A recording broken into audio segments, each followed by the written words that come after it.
Hello friends. अपन जो agriculture का जो इकोनॉमिक सर्वे वाला पोर्शन है वो अपन एक वीडियो जो अपनी चल रही है उसमें कवर कर रहे हैं। अपन एक और चीज़ कवर करेंगे वीडियो के लिए, जो ज्योग्राफी होगी, वर्ल्ड ज्योग्राफी और इंडियन ज्योग्राफी। तो आज अपन स्टार्ट करेंगे वर्ल्ड ज्योग्राफी। उसमें अपन ऐसे जो महाद्वीप है उसके हिसाब से एक क्लास में एक महाद्वीप का कवर करेंगे, पर्वत, पठार, झील, जो भी चीज़ें इंपॉर्टेंट है उसके बारे में। तो अपन बात करते हैं आज सबसे पहले एशिया महाद्वीप से शुरुआत करते हैं। एशिया महाद्वीप में पठार है। बात करते पामीर का पठार। ये चीन, कजाकिस्तान और अफगानिस्तान की सीमा पर स्थित है। विश्व की छत कहा जाता है क्योंकि समुद्र तल से सर्वाधिक ऊंचाई के कारण। नेक्स्ट है तिब्बत का पठार, जो तिब्बत चीन में स्थित है। कुनलुन व हिमालय पर्वत श्रेणियों के मध्य स्थित होने के कारण इसे अंतर्पर्वतीय पठार कहा जाता है। इसकी एक विशेषता है कि तिब्बत का पठार अंतर्पर्वतीय पठार है। नेक्स्ट है दक्कन का पठार, जो भारत में स्थित है। ईरान का पठार ईरान में स्थित है। ये अल्ब्रुज व जगारोस पर्वत श्रेणियों के मध्य स्थित होने के कारण ये अंतर्पर्वतीय पठार है। नेक्स्ट है अनातोलिया का पठार, ये तुर्की में स्थित है।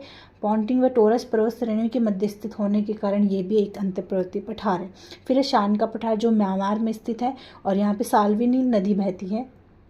ये अराकोनयामा व फेगुयामा पर्वत श्रेणियों के मध्य स्थित होने के कारण अंतर्पर्वतीय पठार है। और ये इंडो ऑस्ट्रेलियन और बर्मा प्लेट के अभिसरण से इसका शान के पठार का निर्माण हुआ है। फिर है यूनान का पठार, ये दक्षिणी चीन में स्थित है। मंगोलिया का पठार मंगोलिया में स्थित है। साइबेरिया का पठार साइबेरिया रूस में स्थित है। ये लीना व येनेसी नदियों की मध्य स्थित है। तो वापस से बात करते हैं पठार की। पामीर का पठार चीन, कजाकिस्तान, अफगानिस्तान में है। तिब्बत का पठार चीन में है और एक अंतर्पर्वतीय पठार है। दक्कन का पठार भारत में। ईरान का पठार ईरान में अल्ब्रुज व जगारोस पर्वत श्रेणियों के मध्य स्थित होने के कारण अंतर्पर्वतीय पठार है। अनातोलिया का पठार तुर्की में है। पॉन्टिक व टोरस पर्वत श्रेणियों के मध्य स्थित होने के कारण अंतर्पर्वतीय पठार है। फिर शान का पठार, जहाँ पे साल्विन नदी बहती है और म्यांमार में स्थित है। अराकोनयामा फेगुयामा पर्वत श्रेणियों के मध्य स्थित होने के कारण अंतर्पर्वतीय पठार है। यूनान का पठार चीन में है। मंगोलिया का पठार मंगोलिया में और साइबेरिया का पठार साइबेरिया रूस में है। लीना और येनेसी नदियों के मध्य स्थित है। फिर है अपन नेक्स्ट देखते हैं फ्यूजी, ये जापान में है। पुंचुकजा ये इंडोनेशिया में स्थित है। और जो ये अपना पठार है अनातोलिया का पठार, ये इसे एशिया माइनर के नाम से भी जाना जाता है।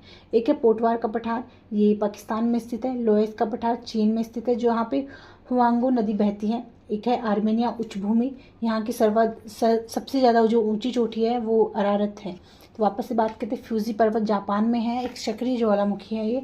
और एक पुंचुकजा है, ये इंडोनेशिया में स्थित है। पोटवार का पठार ये पाकिस्तान में है। लोएस का पठार चीन में है। यहाँ पे हुआंगो नदी बहती है। और आर्मेनियन उच्च भूमि, जिसकी सर्वोच्च चोटी अरारत पर्वत श्रेणी है। अपन बात करते हैं एशिया महाद्वीप के प्रमुख मैदान। मेसोपोटामिया का मैदान, जो इराक में दजला फ्रात नदियों द्वारा निर्मित किया गया है ये। फिर है मंचूरिया का मैदान, चीन में नॉर्थ ईस्ट में स्थित है। और शीतोष्ण कटिबंधीय घास का मैदान है, शीतोष्ण कटिबंधीय। अमूर व उसकी सहायक नदियों द्वारा निर्मित है। तुरान का मैदान मध्य एशिया में तुर्कमेनिस्तान, उज्बेकिस्तान और कजाकिस्तान में स्थित है। अमदरिया व सरदरिया नदियों के बीच स्थित है। टोकिंग का मैदान ये वियतनाम में रेड या होंग नदी द्वारा निर्मित है।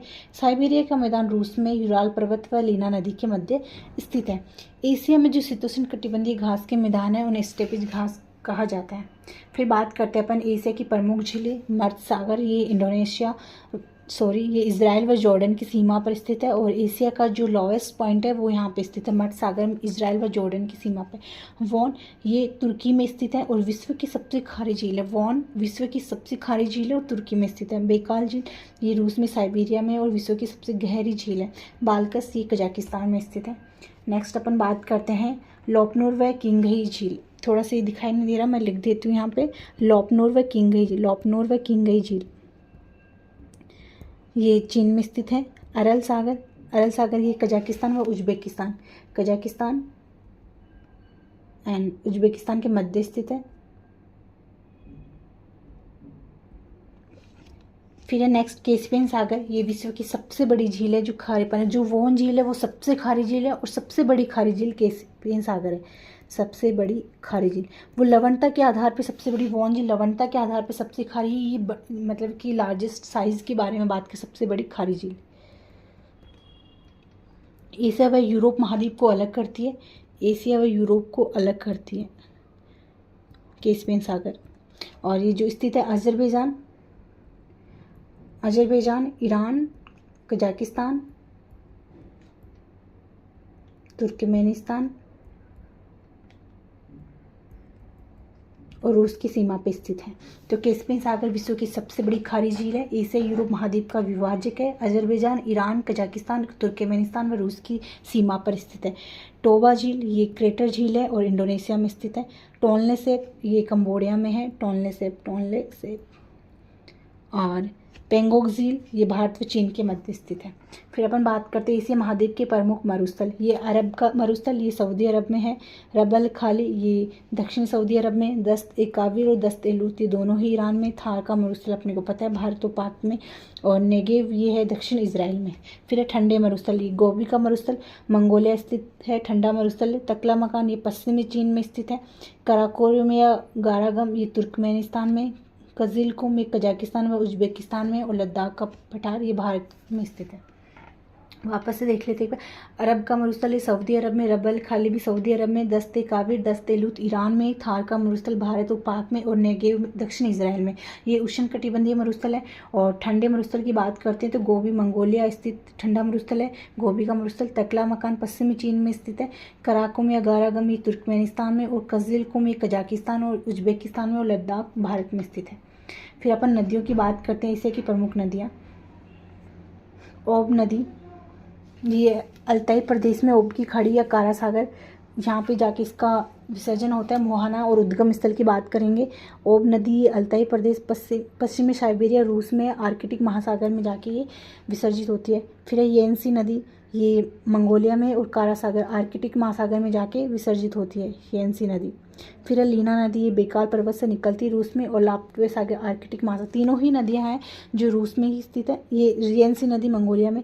ओब नदी अल्ताई प्रदेश हो गया पश्चिमी साइबेरिया रूस से। और आर्कटिक महासागर में जाके मोहाना इसका। येंसी नदी मंगोलिया से उद्गम होता है। और कारा सागर आर्कटिक महासागर में विसर्जन होता है। लीना नदी बेकाल पर्वत रूस में स्थित है।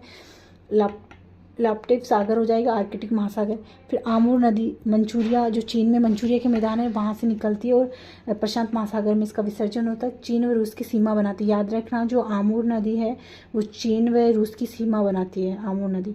फिर है हांगवाओ नदी ये बायनहार पर्वत चीन से निकलती है। अपन ने अभी लोएस का पठार पढ़ा था वहाँ पर ये बहती है।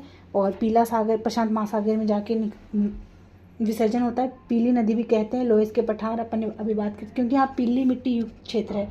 चीन सभ्यता का उद्गम स्थल माना जाता है और चीन का शोक कहा जाता है। जो हांगो नदी है यहाँ पे चीन का शोक कहा जाता है।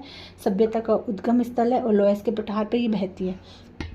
यांगसी क्यांग नदी ये किंगई चीन में है। पूर्वी चीन महासागर प्रशांत महासागर में इसका विसर्जन होता है। चीन की सबसे लंबी है। एशिया की सबसे लंबी नदी चीन की या फिर एशिया की सबसे यांगसी क्यांग नदी है। चीन किंगई चीन प्रदेश से इसका उद्गम होता है। और पूर्वी चीन सागर प्रशांत महासागर में विसर्जन होता है। तो विश्व की तीसरी सबसे लंबी नदी है। संगाई शहर मुहाने पर स्थित है। संगाई शहर इसके मुहाने पर स्थित है। विश्व की तीसरी है। एशिया की फर्स्ट है। चीन की अपने आप ये फर्स्ट हो जाएगी। सिक्यांग नदी ये दक्षिण पूर्वी चीन सागर से उद्गम होता है और दक्षिण चीन सागर में इसका विसर्जन हो जाता है। मिकांग नदी ये पश्चिमी चीन में निकलती है। दक्षिण चीन सागर में इसका विसर्जन होता है। चीन म्यांमार लाओस थाईलैंड कंबोडिया व वियतनाम आदि क्षेत्रों में प्रवाहित होते हैं। मिकांग नदी है वो पश्चिमी चीन से इसका उद्गम होता है। दक्षिणी चीन सागर चीन Myanmar Laos Thailand Cambodia Vietnam आदि देशों में प्रवाहित होती है। इरावदी नदी ये म्यांमार में है। अंडमान निकोबार सागर में इसका विसर्जन होता है। ब्रह्मपुत्र नदी ये मानसरोवर झील तिब्बत से निकलती है और बंगाल भारत में बहते हुए बंगाल की खाड़ी में इसका विसर्जन हो जाता है। गंगा नदी ये गंगोत्री ग्लेशियर उत्तराखंड से निकलती है और बंगाल की खाड़ी में इसका विसर्जन होता है। सुंदरबन डेल्टा गंगा तथा ब्रह्मपुत्र नदियों द्वारा निर्मित विश्व का सबसे बड़ा डेल्टा जो जूट उत्पादन के हेतु विश्व में प्रसिद्ध है। गंगा ब्रह्मपुत्र अपन जब इंडियन ज्योग्राफी पढ़ेंगे तो थोड़ा सा इसका विस्तार से देखेंगे। तो जो गंगा नदी वो गंगोत्री ग्लेशियर उत्तराखंड और बंगाल की खाड़ी में विसर्जित सुंदरबन डेल्टा गंगा था ब्रह्मपुत्र नदियों द्वारा जो निर्मित है विश्व का सबसे बड़ा डेल्टा जो जूट उत्पादन के लिए प्रसिद्ध है। सिंधु नदी ये बोखरचू ग्लेशियर तिब्बत से निकलती है और अरब सागर में जाकर मिलती है। दजला व फरात ये टोरस पर्वत तुर्की वहाँ से निकलती है। फारस की खाड़ी में जाके ये विसर्जन होता है। इराक के अलबसरा शहर में दजला फरात नदियाँ मिल जाती है। दजला फरात नदियाँ मेसोपोटामिया का मैदान अपन ने पढ़ा था। जो मेसोपोटामिया का मैदान है वो दजला फरात नदियों से निर्मित है। तो अपन ने 10 मिनट के लगभग में सारा कवर किया है। एक बार वापस से नदियाँ देख लेते हैं। ओब नदी अल्ताई प्रदेश है। ओब की खाड़ी कारा सागर आर्कटिक महासागर में। येंसी नदी मंगोलिया में। कारा सागर आर्कटिक महासागर में विसर्जन। लीना नदी बेकाल पर्वत रूस से निकलती है और आर्कटिक महासागर में इसका विसर्जन होता है। आमू नदी मंचूरिया चीन से उद्गम होती है और प्रशांत महासागर में विसर्जन हो जाता है। चीन व रूस की सीमा बनाती है, याद रखना, आमू नदी। हुआंगो नदी बायनहार पर्वत चीन से निकलती पीला सागर या प्रशांत महासागर में इसका विसर्जन होता है। पीली नदी भी कहती है क्योंकि यहाँ पे पीली मिट्टी है और लो इसके पठार पे बहती है। चीन सभ्यता का उद्गम स्थल माना जाता है और चीन का शोक भी कहा जाता है हुआंगो नदी को। एक नदी ये एशिया की सबसे लंबी नदी हो जाएगी यांगसी क्यांग नदी। ये किंगहाई चीन से उद्गम और पूर्वी चीन सागर प्रशांत महासागर में विसर्जन हो जाता है। चीन की सबसे लंबी नदी होगी, एशिया की सबसे लंबी होगी संगाई शहर मुहाने पे स्थित। सिक्यांग नदी दक्षिण पूर्व चीन सागर से निकलती है और दक्षिण चीन सागर प्रशांत महासागर में इसका विसर्जन होता है। मिकांग नदी पश्चिमी चीन में दक्षिणी चीन सागर में इसका विसर्जन। चीन, म्यांमार, लाओस, थाईलैंड, कंबोडिया व वियतनाम आदि देशों में प्रवाहित है। इरावदी नदी ये म्यांमार में उद्गम होता है और अंडमान निकोबार सागर में विसर्जित होती है, हिंद महासागर। ब्रह्मपुत्र नदी जो मानसरोवर झील तिब्बत से निकलती है और बंगाल की खाड़ी में विसर्जन। गंगा नदी गंगोत्री ग्लेशियर बंगाल की खाड़ी में इसका विसर्जन होता है। सुंदरवन डेल्टा गंगा तथा ब्रह्मपुत्र द्वारा जो डेल्टा बनाया जाता है वो जूट उत्पादन हेतु विश्व में प्रसिद्ध है। सिंधु नदी बोखरचू ग्लेशियर तिब्बत से निकलती है, अरब सागर में इसका विसर्जन हो जाता है। दजला एवं फरात नदियाँ टोरस पर्वत तुर्की से इसका उद्गम होता है, फारस की खाड़ी में इसका विसर्जन हो जाता है और इसे मेसोपोटामिया का मैदान बनाती है। और दजला फरात नदियाँ के जो इराक का शहर है अलबसरा शहर यहाँ पे स्थित है। ठीक है, जो नेक्स्ट महाद्वीप है वो अपन नेक्स्ट वीडियो में कवर करेंगे।